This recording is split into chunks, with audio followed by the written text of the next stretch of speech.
Bismillahirrahmanirrahim. Assalamualaikum warahmatullahi wabarakatuh. Alhamdulillah wassalatu wassalamu ala rasulillah wa ala alihi wa ashabihi wa mawalah, amma ba'd.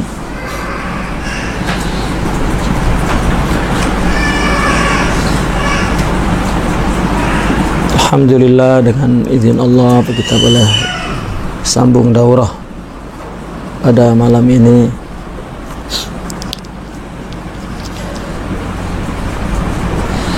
InsyaAllah pada malam ini kita akan sambung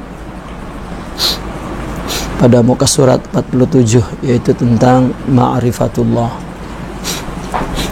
Sebelumnya kita telah habiskan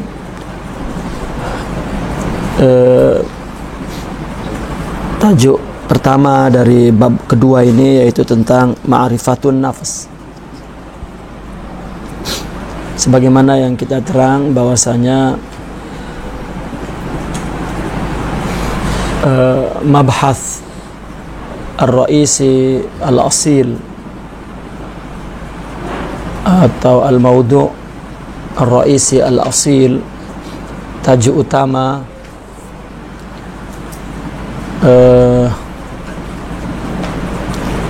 dari tasawuf itu adalah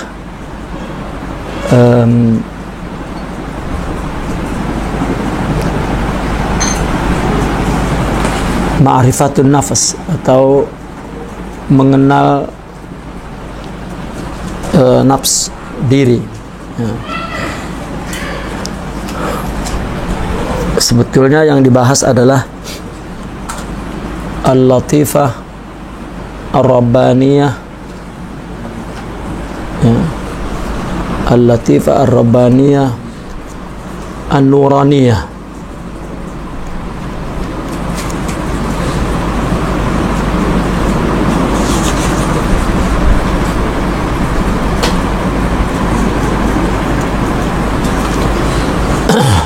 Yaitu tentang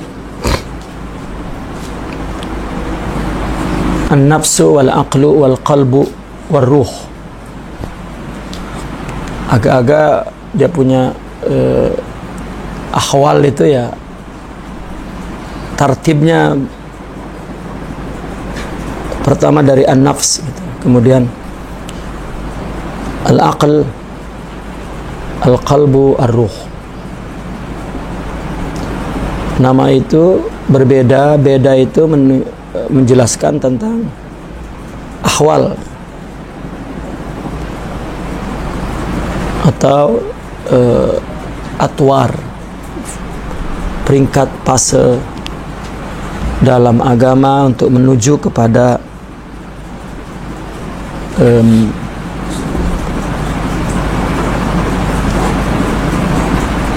ma'rifat kepada Allah Subhanahu wa ta'ala. Maka yang kedua ini adalah ma'rifat kepada Allah. Ma'rifat adalah satu kata yang artinya mengenal secara umum dalam bentuk terperinci. Artinya ma'rifat itu yang sebelumnya diketahui secara keseluruhan, kemudian dia kenali perinciannya, itu namanya ma'rifat. Maka dari definisi ma'rifat itu sendiri ya, menunjukkan bahwa ma'rifat itu ada setelah ilmu. Mengetahui secara global dalam bentuk perincian. Contohnya di dalam ilmu nahwu misalnya. Ilmu nahwu ini adalah mengetahui secara umum tentang amal setiap amil lafzi dan ma'nawi. Ya, di dalam ilmu nahwu itu ada tajuk atau ilmu nahwu itu adalah ilmu untuk mengenal amil-amil baik lafzi atau ma'nawi. Amil di sini adalah perkataan yang baik dari huruf atau isim yang merubah akhir huruf dari setiap perkataan. Ada yang menasabkan, maka dibaca patah misalnya, merofakkan dibaca domah, menjazmkan, menjerkan, itu akhir baris dari setiap perkataan apakah dibaca patah, domah, kasroh dan jazm, itu tergantung kalimat itu dipengaruhi oleh beberapa amil, ya, disebutnya amil karena dialah yang seperti al-qalamu bil qalami, ya. Hadza al-qalamu katabtu bil qalami ra'aitul qalama. Itu qalam dibaca ma, mi, mu, itu dipengaruhi oleh faktor. Maka orang ada yang mengetahui amil itu dibaca ropa ke nasab ke, ya. Apabila dia tahu secara global, berarti dia ilmu nahwu, tahu nahwu.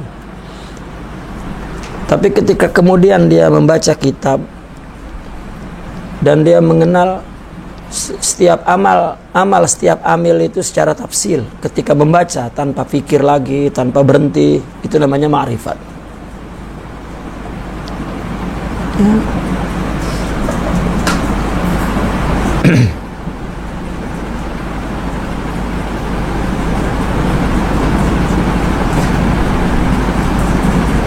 Tetapi kalau masih berpikir-pikir ketika membaca apakah ini dibaca rofa, nah, maka itu belum ma'rifat.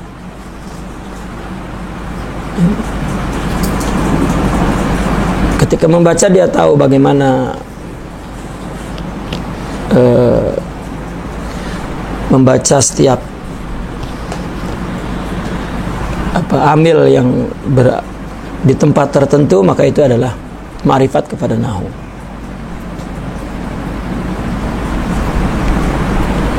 Tetapi kalau masih berpikir, itu baru muta'arif, bukan arif.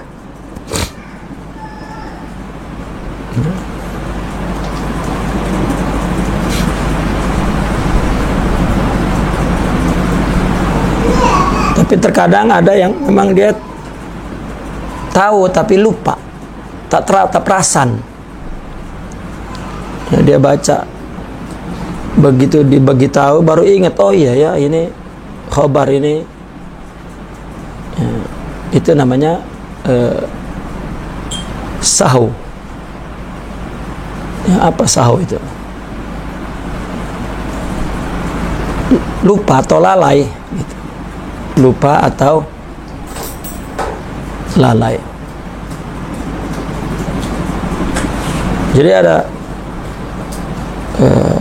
alimun nahwu, tahu nahwu, arifun nahwu, muta'arrif, dan sahwu, khata. Atau saya mengumpamakan seperti orang mengetahui tentang Bandar Kuala Lumpur. Kalau ditanya Kuala Lumpur itu ada berapa daerah misalnya, dia akan sebut 4, tahu terus. Misalnya ada Kuala Lumpur Utara, Kuala Lumpur Selatan, Kuala Lumpur Barat, Kuala Lumpur Timur, atau 5 lah katakan, Kuala Lumpur Tengah, Kuala Lumpur Barat, nama tempatnya ini. Tapi bila dibawa pergi ke sana tak tahu mana satu apa yang dia tahu dari ilmu itu, dari baca itu. Dia hafal baca tuh, tapi bila pergi tak tahu. Mungkin ya, Kuala Lumpur pun tak tahu mana ya.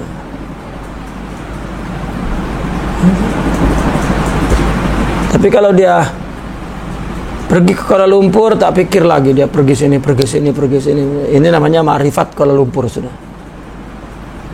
Tapi kalau masih pikir sekejap, tengok west, ini baru muta'arif ya, baru berusaha untuk nak tahu ya. Itu perumpamaannya seperti itu antara ilmu dan ma'rifat. Ilmu mengetahui global, ma'rifat mengetahui setelah global, tafsilnya, rinciannya. Dalam hal ini kepada Allah, ma'rifatullah. Tak ada orang yang tahu bahwa baik buruk dari Allah, enak tak enak dari Allah ya. Yang memuji kita itu dari Allah, yang menghina kita pun dari Allah. Tak ada yang tak tahu itu. Tapi bila dia dihina, terus marah.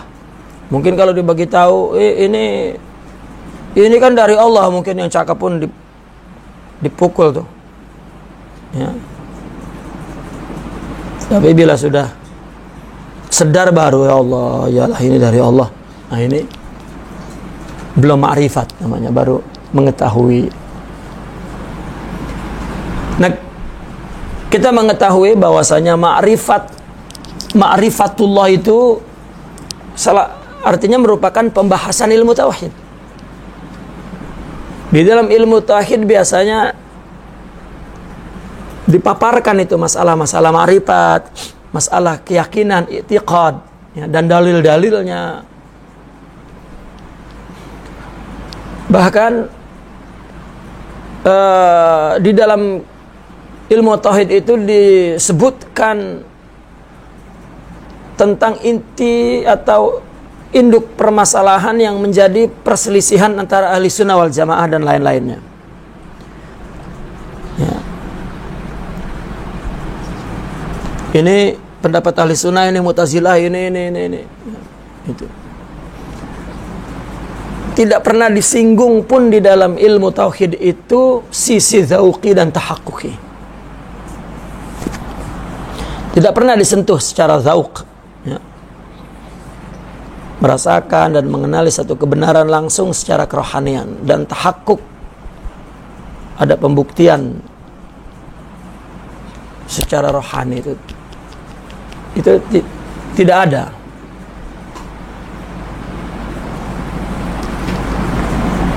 Barangkali kalau ada pun hanya sikit sangat.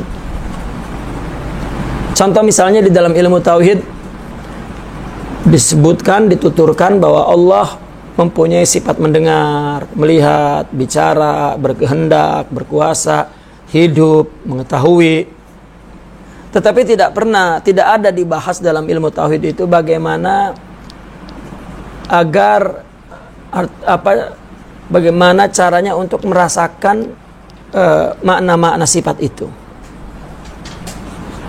ya. Dan juga bagaimana agar merealisasikan di dalam jiwa seorang beriman itu.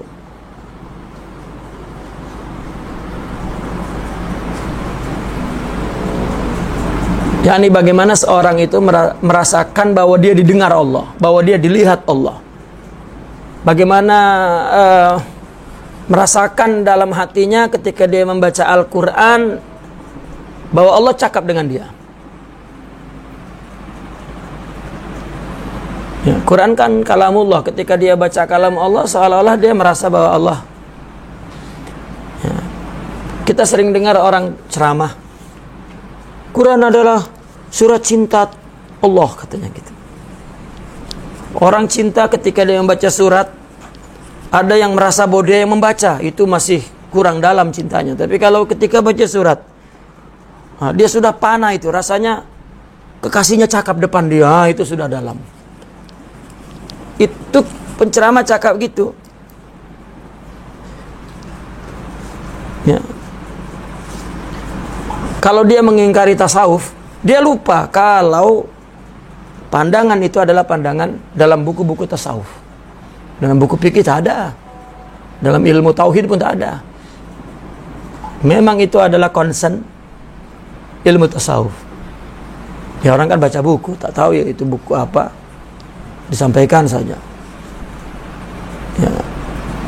Boleh jadi lepas cakap begitu, dia memburu-burukan tasawuf tuh. Ya, boleh jadi. Artinya kita nak terangkan bahwa itu bagian dari yang dibahas oleh tasawuf. Dan bagaimana seorang mukmin itu merasakan bahwa segala sesuatu itu ciptaan Allah dan kesan daripada kekuasaan Allah. Maka itu semua ya, tidak dibahas dalam ilmu tauhid.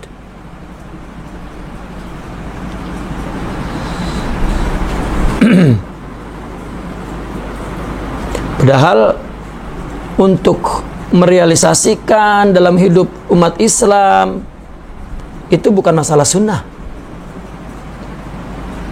Itu adalah merupakan kewajiban untuk bagaimana orang rasa didengar Allah, rasa dilihat Allah.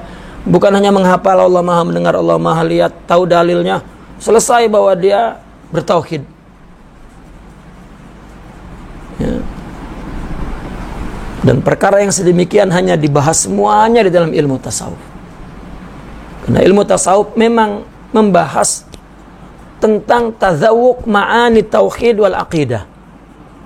Bagaimana merasai ma'ani-ma'ani, ya, kandungan-kandungan yang dibahas ilmu tauhid dan aqidah itu. Oleh sebab itu, sebenarnya tasawuf itu bukan ilmu yang lain dari Islam. Ya. Sehingga mereka mengatakan tasawuf ini bukan dari Islam, dia agama lain, dia punya ibadah-ibadah sendiri. Ya, karena dia telah salah memahami makna tasawuf itu. Ya. Karena tasawuf adalah bagaimana agar melakukan Islam yang betul, sesuai yang diingini oleh Allah. Bagaimana sholat, puasa, zakat, haji, itu utamanya. Dan muamalah kepada manusia seperti yang diarahkan oleh agama. Dan kita perhatikan bahwa Rasulullah SAW telah menyinggung perkara tazawuk ini bukan satu kali. Rasulullah berfirman, "Dzaqa ta'mal iman man radiya billahi rabba wa bil islami dina wa bi Muhammadin rasula." Merasakan, ini zaqa. Nabi yang menggunakannya. Kita sering dengar orang mentertawakan zauk. Seolah itu benda lain dalam agama Islam. Ketika orang sufi bicara tentang zauk, padahal itu diambil, istilah itu pun syar'i. Zaqa ta'mal iman.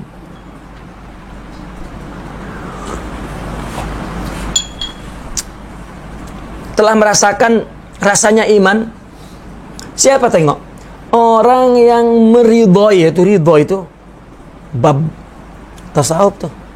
Masail tasawuf tuh. Permasalahan yang dibincang oleh tasawuf itu. Ridha, syukur, sabar. Innallaha ma'as sabirin, ma'as syakirin, ma'al muttaqin, ma'al muqsitin. Yang ridha kepada Allah sebagai Tuhan, Islam sebagai agama, Sayyidina Muhammad SAW sebagai Rasul. Nabi bersabda lagi dalam hadis lain, "Salasun man kunna fihi wajada fihinna ta'mal iman." Ada 3 perkara yang siapapun yang ada dalam 3 perkara ini, dia akan merasakan Di dalam 3 perkara ini rasa iman. Jadi rasa iman ada di 3 perkara itu. Apa? Man kana Allahu wa rasuluhu ahabba ilaihi mimma siwahuma. Cinta. Jadi kalau dia punya cinta maka merasakan rasa iman. Ta'am iman.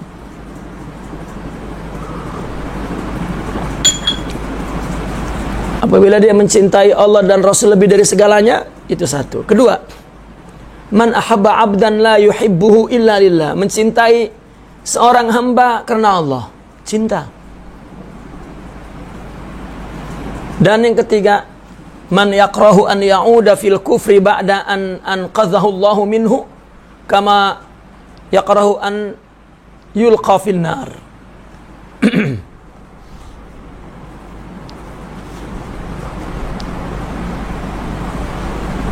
Kama yakrahu an yulqa fil nar. Yang ketiga ini adalah orang yang tidak suka kembali kepada kekufuran setelah Allah tolong. Seperti ia tidak menyukai diceburkan di neraka. Ini diartikan lebih mendalam. Dia takut lupa Allah itu seperti dia takut dilempar ke neraka. Karena bagi dia lupa itu neraka. Ya. Kufur di sini adalah terhalang. Kita oleh harta lupa Allah, ya, itu kan kufur. Ya. Maka marifat di sini adalah mengetahui zat, sifat dalam bentuk tafsil. Zat Allah, sifat Allah dalam bentuk tafsil, dalam bentuk situasi, ya, musibah, peristiwa. Setelah dia mengetahui secara ijmal. Ada orang yang mencaci makinya, itu Allah yang mengujinya. Ini namanya marifat. Ada orang yang memujinya, ya, memuji, maka dia melihat, oh Allah ya, menghinaku.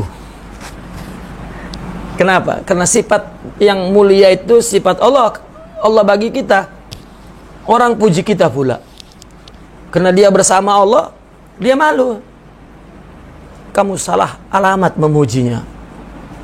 Dia tahu bahwa itu pun Allah yang membuat dia cakap. Maknanya Allah menyindirnya. Maka malu. Kalau orang lupa Allah, dipujinya terus dia ya, panas. Ya, karena palanya jadi besar, jadi panas, jadi terus ya dia kipas-kipas. Ya, terus. Ya.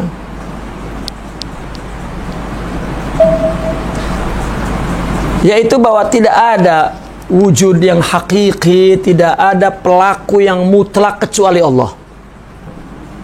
Wujudnya Allah yang mewujudkan.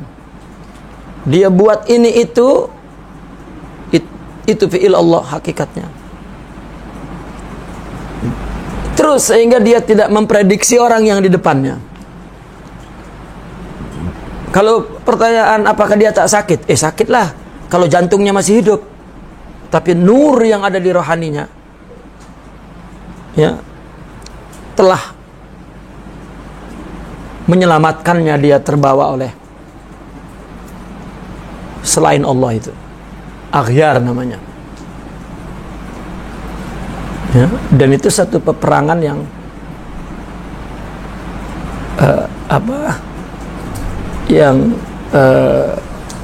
satu peperangan yang luar biasa, itu adalah ibadah. Ya. Agar tauhidnya yang ijmali itu menjadi tauhidnya yang tafsili. Ya. Bahkan bukan hanya tauhid yang terperinci dan tauhid yang wuduh, yang ainian, yang aini, ya, yang dilihat oleh mata itu tauhid. Maka si pemilik ilmu tauhid, jika dia ya belum mengenal Allah dalam perincian peristiwa, keadaan yang berubah-ubah, yang berlawanan, ya, ini dia menerima bahaya dan manfaat, dan dia menerima pemberian dan menerima artinya tidak mendapat pemberian dari Allah dalam kondisi qabd, sempit, dalam kondisi senang.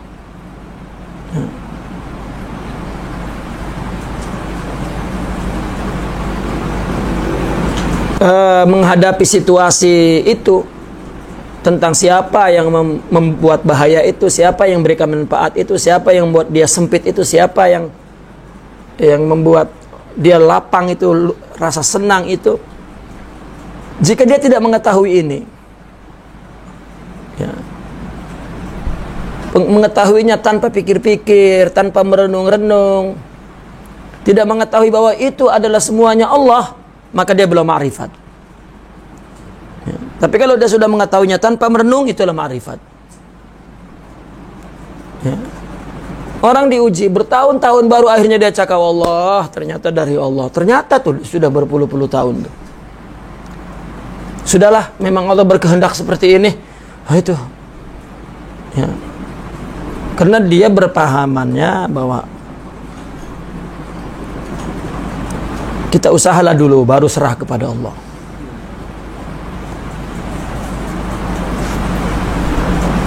Gitu. Artinya jika dia masih merenung, berpikir, bahkan masih melihat wasaid perantara, ya, itu masih muta'arif. Ya Allah memang yang menentukan, tapi kamu juga nih sebabnya kurang ajar. Ini masih muta'arif nih. Lagi kalau terus langsung dia tak tahu Allah.